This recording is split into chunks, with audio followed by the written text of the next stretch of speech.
dictaduras, incluso, bueno, en el que las propias mujeres forman parte de una cultura dominante que no es una cultura de género. Entonces, ¿cómo revertir más allá de, o cómo trasladar lo que está en el papel, en términos de derechos, en una cuestión efectiva, sobre todo desde esa perspectiva cultural?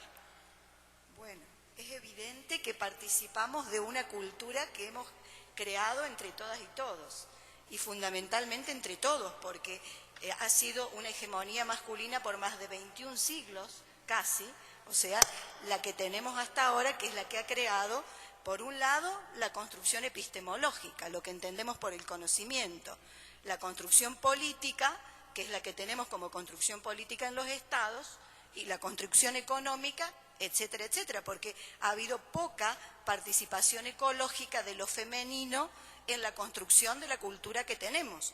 Y la cultura que tenemos es una cultura, en gran parte de sobre todo la sociedad occidental, sería muy largo para explicar, porque hay otras comunidades que son matrilineales, etcétera.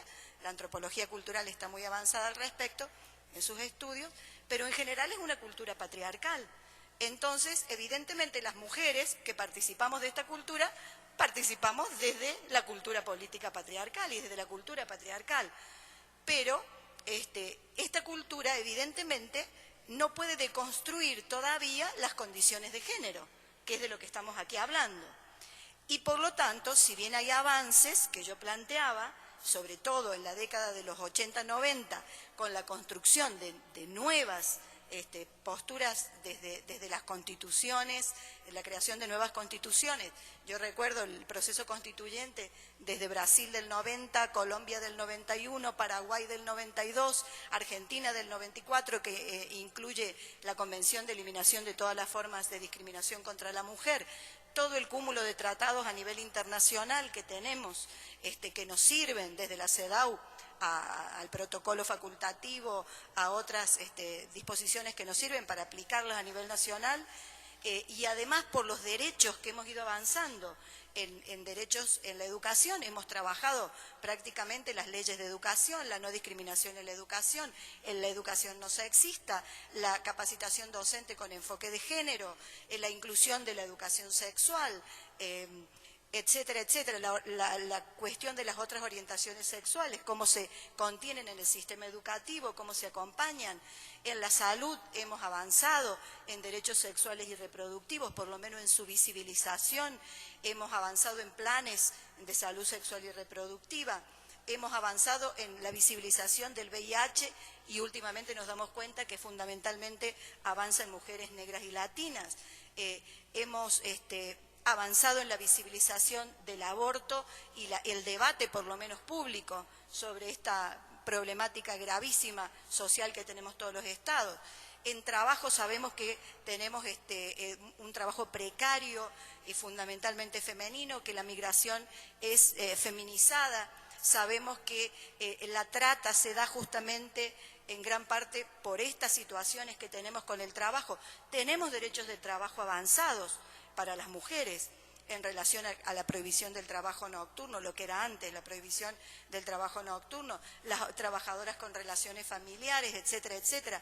En la participación política tenemos estudios y tenemos derechos consagrados, por ejemplo la cuota, que no en todos los países está igualmente consagrada, que la Argentina fue pionera con el 30%, tratando de que fuera un piso y no un techo, pero en la región se ha convertido en un techo de cristal.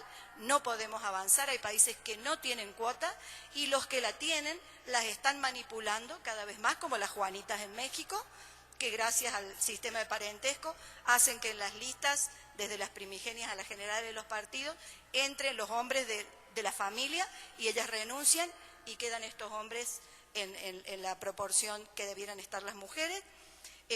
La participación política de las mujeres, los estudios lo evidencian, hay horarios no favorables para las mujeres, las campañas son económicamente imposibles para las mujeres porque las mujeres han sido expropiadas económicamente, históricamente, por el sistema de acumulación de la riqueza, o sea que las que más luchan porque el dinero no sea el que sea el patrón de los sistemas políticos somos las mujeres.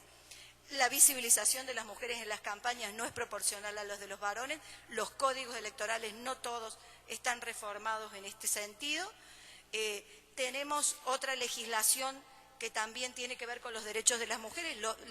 La posibilidad de una reforma con el Estado laico tiene que ver con los derechos de las mujeres. La situación de la economía, las reformas económicas que sean redistributivas tienen que ver con las mujeres. El sistema fiscal proporcional tiene que ver con las mujeres, pero todo esto no ha sido suficiente. No ha bastado la cuota, no han bastado las leyes, no ha bastado la salud sexual y reproductiva hasta donde está, no ha bastado el sistema educativo con el acceso igualitario hasta ahora, porque los estereotipos se mantienen y por lo tanto la cultura de género patriarcal. Entonces estamos en un estado en que es interesante trabajar para la gobernabilidad democrática y para la construcción de los ODM, que estas leyes sean efectivas, porque ¿de qué nos sirve tener democracia declamativa y demagogia legislativa si realmente los derechos no se hacen reales y efectivos? Y como decía Otilia, no solo las mujeres no están representados los pueblos originarios, no están representadas las personas con otras orientaciones sexuales que no tienen ni voz ni voto en nuestras legislaciones. Ahora comienzan a tener, gracias a la apertura que se hizo desde los movimientos feministas para que también se fueran incluyendo estos derechos. O sea que tenemos avances, no podemos negarlo, muy recientes, desde el siglo XXI, casi, porque mediados del siglo XX comienzan los derechos al voto en nuestra región. Carmen, ahí estamos. Déjame interrumpirte en este mismo punto y pedirle a EFSI, retomando, hiciste un elenco bastante amplio, digamos, de todas las medidas, digamos, o de las acciones afirmativas, sobre todo que en materia de participación política han venido reproduciéndose en términos generales, en algunos países más que en otros, para favorecer o para empujar la participación de las mujeres. Probablemente la más importante y buena parte de las preguntas que han llegado apuntan en ese sentido, es justamente aquello que ya en la primera ronda se planteaba a propósito de las cuotas digamos, de género en la postulación de candidatos. Te preguntaría al respecto, EFSI, dos cosas. Uno, ¿las cuotas son suficientes? Ya Carmen nos ha planteado otros problemas, primer punto. Segundo punto, las cuotas deberían apuntar, para el sentido de varias de las preguntas, hacia una representación paritaria en los órganos representativos. Y dos, las cuotas pueden establecerse, las cuotas pueden establecerse o deben limitarse en términos de derechos solamente en el número de candidatos, candidatas que presentan los partidos, o tiene más bien que incluso llegar a un número determinado en términos de la representación. Bueno, primero yo quisiera decir que lo que tenemos que apostar es a una democracia efectiva. O sea, y al decir una democracia efectiva quiere decir que cambiemos la fotografía del poder y que cambiemos el pacto fundacional que está basado en la desigualdad. Digo, realmente la apuesta de no solamente de las mujeres, sino de una gran cantidad de grupos excluidos, es a que entremos a nuevos pactos políticos y económicos que se centren en la igualdad. Si no entendemos eso, entonces vamos a seguir en una discusión que me parece que no llega a ningún lado, sobre cuánto más en las cuotas y cuánto menos. Yo creo, y no lo creo yo, digamos que esa es una apuesta que incluso ha hecho las mismas Naciones Unidas a través de las conferencias regionales de las mujeres. Tenemos que apostar a una democracia paritaria, y paritaria quiere decir compartir el poder, no las listas. O sea, si compartimos las listas es como si jugáramos hipócritamente entre nosotros mismos y nos conformamos con eso.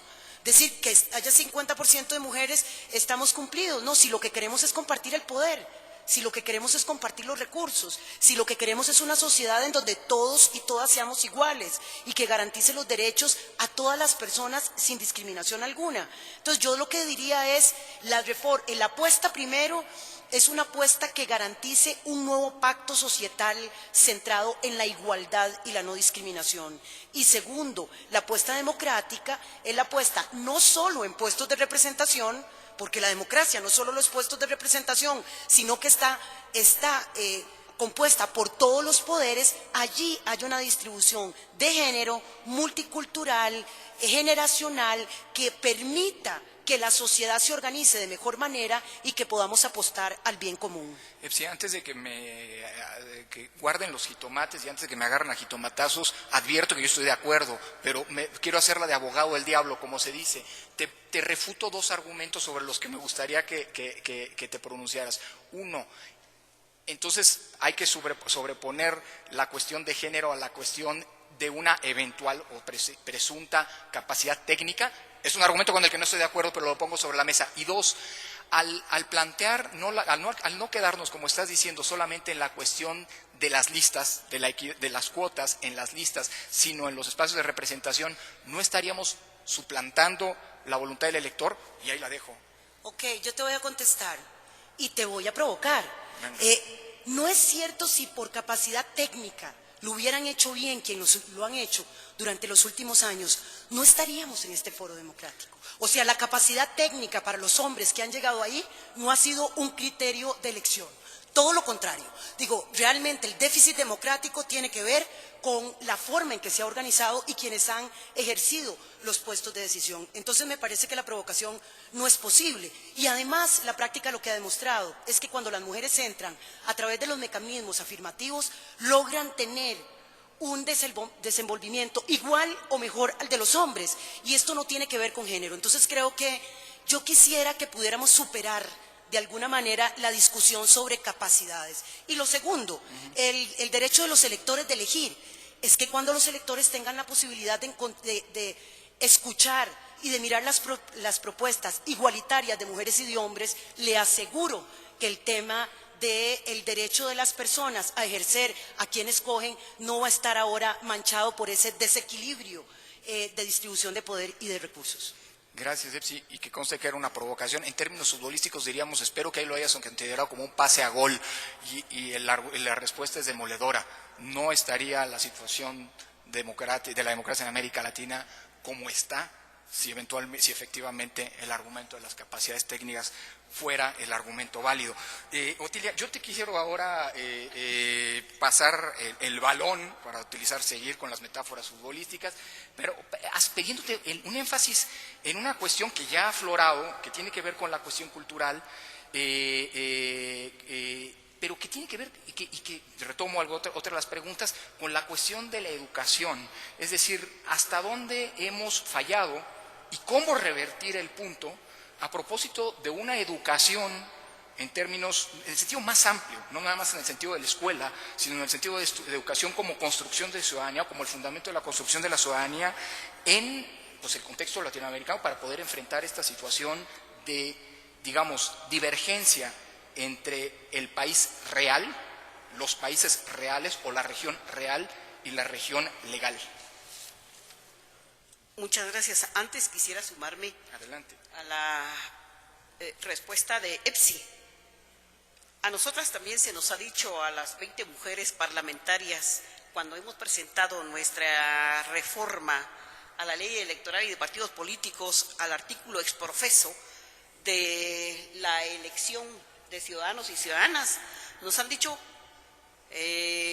casi la mayoría de hombres, es que aquí se requiere de la capacidad de las mujeres.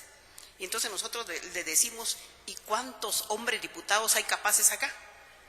Entonces yo les cuestiono eso realmente, porque la capacidad para los hombres, eso sí no se cuestiona, pero para las mujeres sí. Yo le puedo relatar una experiencia muy rápida. Siendo ministra, tuve que trabajar 3 veces más que los varones para que se me diera el reconocimiento de ministra de Estado. Fatal en mi país. Yo creo que eso se reproduce en toda América Latina por los mismos prejuicios que existen. Entonces estoy de acuerdo con Epsi de que ese elemento de capacidad técnica sí debe superarse. Porque si cuestionamos a las mujeres por su capacidad técnica, de la misma manera tenemos que cuestionar a los varones. Lo que tenemos que aprender, por ejemplo, de operadores políticos muy capacitados por el sector económicamente interesado, eso sí lo hemos visto de frente en el Parlamento de Guatemala. Creo que también eso se repite en otros parlamentos. Ahora, en relación a la pregunta, la educación en términos generales, educación en casa, en las instituciones educativas, el mismo Estado debe dar prácticamente una educación sin prejuicios, una educación sin discriminación, una educación sin racismo, debe dar una educación en calidad, en donde prácticamente haya visión compartida de la sociedad en su diversa composición poblacional. Porque quieras o no, los habitantes afrodescendientes tienen su propia visión de vida. Los pueblos indígenas tenemos nuestra propia visión de vida.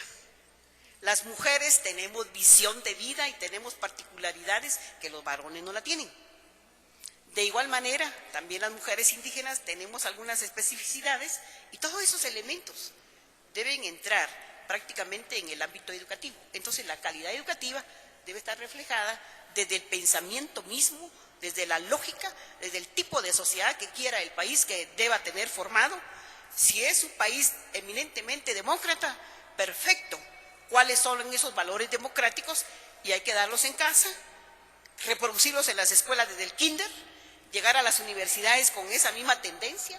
Yo creo que en ese sentido, tener la visión de iguales a iguales nos va permitiendo prácticamente generar políticas, programas y estrategias con esa tendencia, pero desde casa, repito, desde el hogar, y eso va permitiendo la cultura de participación política. Yo siempre soy partidaria de que hablando ya un poquito de escolaridad, de que las escuelas deben formar los autogobiernos, a fin de que los niños, las niñas, los jóvenes y las jovencitas deban participar también en sus consejos escolares. Y de esta manera estaríamos fomentando la participación equitativa de género, porque género somos ambos. Entonces, de esta manera yo pienso que estaríamos fomentando muchísimo la equidad.